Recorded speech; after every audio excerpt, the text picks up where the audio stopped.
আমার চ্যানেলে তোমাদের সকলকে স্বাগত। আজ আমরা ক্লাস 9-এর রায়ান মার্টিন প্রশ্নপত্র থেকে ভূগোলের তৃতীয় পর্যায়ক্রমিক মূল্যায়নের দ্বিতীয় স্কুল সলভ করব।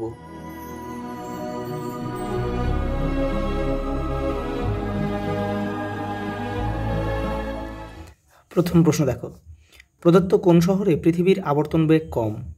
এখানে দেখো দিল্লি, শ্রীনগর, কলকাতা, চেন্নাই। তাহলে দেখো নিরক্ষরেখা থেকে যত দূরে চলে যাবে তোমার আবর্তন বেগ কমে যাবে। তাহলে এখানে আমরা অক্ষাংশ অনুযায়ী দেখো শ্রীনগর হচ্ছে সবচেয়ে উপরে উত্তরে অবস্থিত নিরক্ষরেখা থেকে, সেই জন্য শ্রীনগর হবে। কোনো স্থানের দ্রাঘিমা 60 ডিগ্রি পূর্ব হলে তার প্রতিবাদ স্থানের দ্রাঘিমা কত হবে?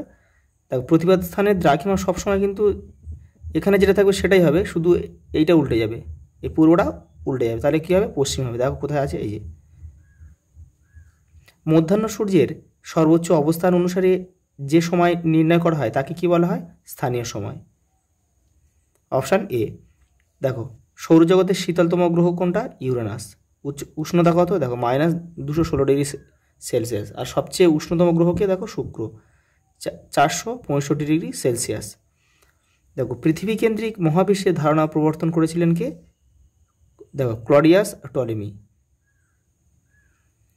প্রতি 1 ডিগ্রি অন্তর মোট অক্ষরেখার সংখ্যা কতগুলি? 179টি।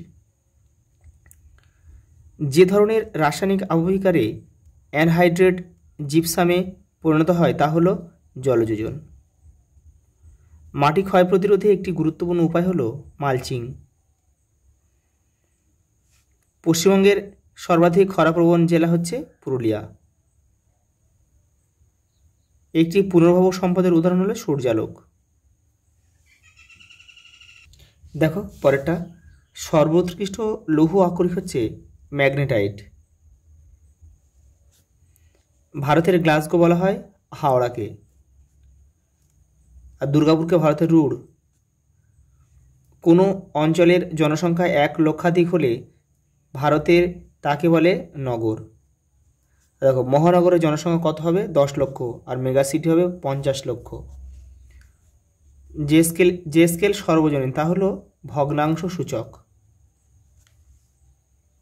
পরেটা দেখো বিভাগ খ, বাক্যটি সত্য হলে ঠিক এবং অসত্য হলে ভুল লেখো। তোমরা কিন্তু ঠিক এই নির্দেশ মতোই লিখবে কিন্তু। দেখো পিথাগোরাস প্রথম গোলাকার ভূপৃষ্ঠের পরিধি নির্ণয় করেছিলেন, এটা ভুল, এটা হবে এরাটোস্থেনিস। দক্ষিণ অয়নান্ত দিবস বলা হয় 22শে ডিসেম্বর, এটা ঠিক। ফ্রান্সে 13টি সময় অঞ্চল রয়েছে, এটাও ঠিক। দেখো মৃত্তিকার এ স্তরকে ইলুভিয়াল স্তর বলে, এটা ভুল, এটা হবে এলুভিয়াল স্তর। এই দেখো এখানে যে পেজ 1 আর পেজ দেখো 35 দেওয়া আছে, এটা কিন্তু ক্লাস 9-এর সমরেন্দ্র মোদকের যে বইটা রয়েছে সেই বইটা থেকে কিন্তু দেওয়া আছে। পরেটা দেখো কি বলেছে, দেখো পশ্চিমবঙ্গের আসানসোলে দেখো ভূমিধস লক্ষ্য করা যায়, ঠিক, কারণ কি এখানে কয়লা খনি অঞ্চল রয়েছে। ছত্তিশগড়ের তাতাপানি বায়ুশক্তি উৎপাদন কেন্দ্র গড়ে উঠেছে, এটা ভুল, এটা হবে ভূতাপ শক্তি কেন্দ্র তাতাপানি। ভারতের প্রথম কার্পাস বয়ন শিল্প কেন্দ্রটি 1818 সালে ঘুষুরিতে গড়ে উঠেছিল, এটা ঠিক। পরেটা দেখো শূন্যস্থান পূরণ করো। পৃথিবীর পরিধি প্রায় 40,000 কিলোমিটার। শুক্র গ্রহের আবর্তনকালের সময় সব থেকে বেশি, দেখো 243 দিন। আবহবিকারের ফলে সৃষ্ট নরম ও শিথিল শিলাচূর্ণের আস্তরণকে বলে রেগোলিথ। দেখো পরেরটা এবার রয়েছে, দেখো অস্ট্রেলিয়াকে দাবানলের দেশ বলে। জামনগর ভারতের বৃহত্তম খনিজ তেল শোধনাগার, এটা হচ্ছে জামনগর, হচ্ছে গুজরাটে অবস্থিত। আউশ ধান জায়িদ শস্যের উদাহরণ।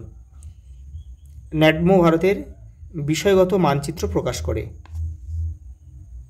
পরেরটা দেখো, সৌরদিন অপেক্ষা নক্ষত্র দিনের সময় কতটা কম? দেখো 3 মিনিট 56 সেকেন্ড। সূর্যের উন্নতিকোণ সর্বোচ্চ হলে স্থানীয় সময় কত হবে? দুপুর 12টা। একই প্রকার খনিজ গঠিত সমসত্ব বিশিষ্ট শিলায় কোন প্রকার আবহবিকার লক্ষ্য করা যায়? স্বল্পমোচন। পরেটা দেখো, পশ্চিমবঙ্গের কোথায় পাট গবেষণা কেন্দ্র রয়েছে? ব্যারাকপুরে। দেখো এবারে কি রয়েছে, দেখো কোন শিল্পকে সকল শিল্পের মূল বলা হয়? লৌহ ইস্পাত শিল্পকে। পশ্চিমবঙ্গের কোথায় ডেয়ারি শিল্পকেন্দ্র রয়েছে? দেখো ডানকুনি, এটা কোথায় অবস্থিত? হুগলিতে। আর হরিণঘাট রয়েছে নদিয়াতে। পশ্চিমবঙ্গের কোথায় উষ্ণ প্রস্রবণ রয়েছে? বক্রেশ্বরে। এটা হচ্ছে বীরভূমে অবস্থিত, কিন্তু বীরভূম। 14 ব্যারোমিটারে কোন স্কেল ব্যবহার হয়? Vernier scale. দেখো একটা স্তম্ভ দিয়েছে, দেখো তোমরা কিন্তু কেউ তীর চিহ্ন দিয়ে মেলাবে না কিন্তু।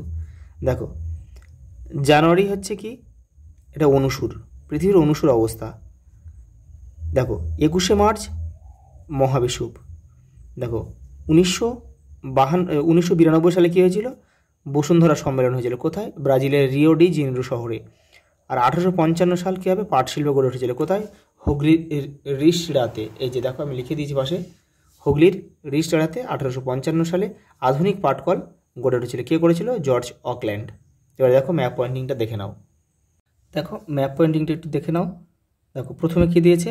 দেখো পশ্চিমবঙ্গের একটি ধান গবেষণা কেন্দ্র, হুগলির চুঁচুড়া। এই দেখো, এই যে হুগলির চুঁচুড়া। তোমরা কিন্তু প্রথমে এখানে নাম, এখানে ক্লাস, এখানে সেকশন, এখানে রোল লিখবে। আর এগুলো সব কিন্তু পেন্সিলে করবে। এটা এই উপরটা তুমি পেনে করতে পারো, কিন্তু ভিতরটা কিন্তু পেন্সিলে করবে। আমি শুধু তোমাদের ভালোভাবে পরিষ্কার করে বোঝানোর জন্য কিন্তু আমি পেন দিয়ে করলাম। দেখো তাহলে এটা পরেরটা দেখো কী দিয়েছে? পশ্চিমবঙ্গের একটি লৌহ ইস্পাত শিল্পকেন্দ্র কি? দুর্গাপুর, পশ্চিম বর্ধমানের দুর্গাপুর। এই যে ঠিক এই জায়গাটা করতে হবে। এই যে দাগ নাম্বার দেবে, নামটা লিখে দেবে। পরেরটা কী আছে? তিনটা দেখো পশ্চিমবঙ্গের একটি ফল প্রক্রিয়াকরণ শিল্পকেন্দ্র। দেখো অনেকগুলো আমি জায়গা লিখেছি, তোমরা যে কোনো একটা জায়গা চিহ্নিত করো। দার্জিলিং রয়েছে, হাওড়া রয়েছে, কলকাতা রয়েছে, মালদা রয়েছে। দেখো আমি দার্জিলিং করেছি। এই যে ঠিক উত্তরের দিকে। পরেরটা দেখো পশ্চিমবঙ্গের একটি মৎস্য প্রক্রিয়াকরণ শিল্পকেন্দ্র। কোথায়? শঙ্করপুর। দীঘা, শঙ্করপুর। দীঘা মানে আমাদের পূর্ব মেদিনীপুরে রয়েছে। দেখো শঙ্করপুর। এই যে পরেরটা দেখো মন্দারমণি, ঠিক তার পাশে রয়েছে মন্দারমণি। এই যে ঠিক উপকূলে। তারপর কী রয়েছে? দেখো পশ্চিমবঙ্গের একটি তাঁত শিল্পকেন্দ্র শান্তিপুর রয়েছে। এই যে শান্তিপুর, এই যে নদিয়ার শান্তিপুর, ঠিক এই জায়গাটা পড়বে। পরেরটা দেখো শান্তিনিকেতন। শান্তিনিকেতন হচ্ছে বীরভূমে অবস্থিত। এই যে এই জায়গাটা করো শান্তিপুর। এই যে দেখো প্রাসাদ নগরী কি? কলকাতা। কলকাতা কি প্রাসাদ নগরী বলা হয়? তাহলে আমরা এই জায়গায় কলকাতায়। যে দেখো তারপরে কি? পশ্চিমবঙ্গের একটি পাখিরালয়, আমরা লিখব কুলিক পাখিরালয়, উত্তর দিনাজপুরে। দেখো এই যে এই জায়গাটা হচ্ছে কুলিক পাখিরালয়। আচ্ছা পরেরটা কী দিয়েছে? পশ্চিমবঙ্গের একটি মৃৎ শিল্পকেন্দ্র। দেখো কী রয়েছে? কৃষ্ণনগর রয়েছে, কুমোরটুলি রয়েছে, বিষ্ণুপুর রয়েছে। যে কোনো একটা করবে। আমি একটা এই বিষ্ণুপুর করে দিয়েছি। দেখো বাঁকুড়ার বিষ্ণুপুর। এই জায়গায় ঠিক এভাবে করবে। আচ্ছা এই পর্যন্ত, দেখা হবে পরের ভিডিওতে।